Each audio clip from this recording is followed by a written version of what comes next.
So another way to save on electric is appliances. Some of these old appliances are burning through so much energy.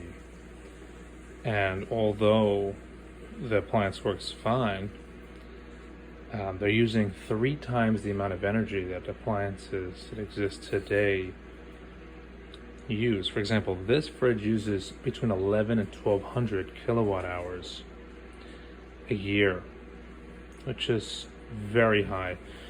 Fridges equivalent to this only use about 4, sometimes between 3 and 400 kilowatt hours.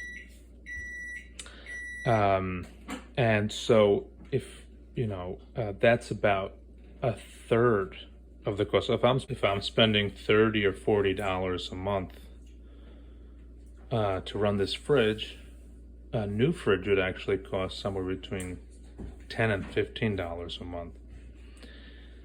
So that's let's say $20 in savings a month. Every year, that's about $250 in savings. So if I could buy a new fridge for even $1,000, after 4 years, I get my money back, and every year after that, it's free. And if I can find a fridge in a discount or something, which is a relatively new fridge for $500, then I make my money back in 2 years. Now, I actually found there are actually programs in our state, and in other states there may be other programs where they'll come and they'll look at your fridge, and if it's so old, they'll actually give you money. Like they gave us a voucher of $500 towards a new fridge. So if we find a fridge for $700-800, we're only going to put out of pocket $200 or $300. We'll make that money back in less than 2 years, and every year after that, it's basically free money. We're saving $250 a year in electric. Not only that, but you get yourself a new fridge. Here, you can see this fridge is so old. There's a broken shelf over here. This is cracked. The shelf is actually cracked over here. This shelf doesn't even stay up anymore. So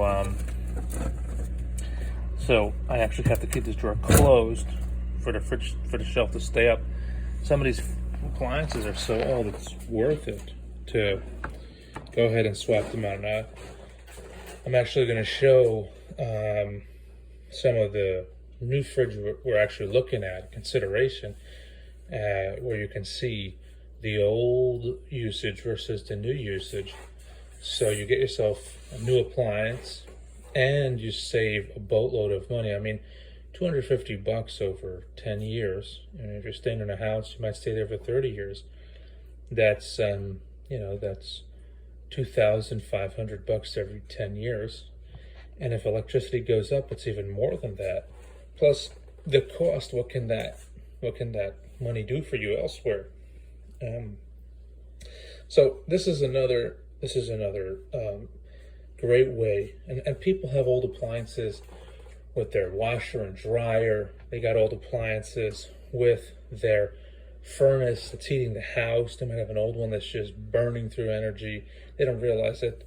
They might make their money. It might be hard to put out $500 or $1,000, but if you're getting that money back anyway, and you're getting a more efficient furnace, so maybe the first 2 or 3 or 4 years, you'll end up making the money back. But then for the next 20 or 30 years, you're saving. This fridge will start with 30 years about $10,000. That's a lot of money versus the cost of a fridge, which might only be $500 in our case or less. So that's another major consideration.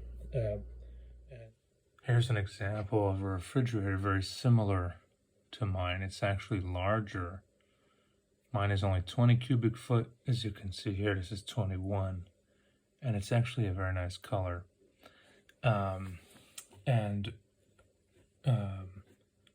So here, in this particular example, this fridge would cost us $1,200, but we'd get a $500 discount. You could find cheaper refrigerators, and I'm not sure we're actually going to go with this model, but it's just showing that for $700 you get a new fridge, and you can see here it only uses 400 kilowatt hours a year. versus our current 1147, I believe it is, which is about a third. So this is just showing just an example of something we're looking at. We are trying to find a fridge that's a little cheaper, but nonetheless, it's the money will be made back in a couple of years, and every year after that, it'll just be $250 in the pocket, maybe even more as the cost of energy goes up. So there you have it. Ways to save on your electric bill.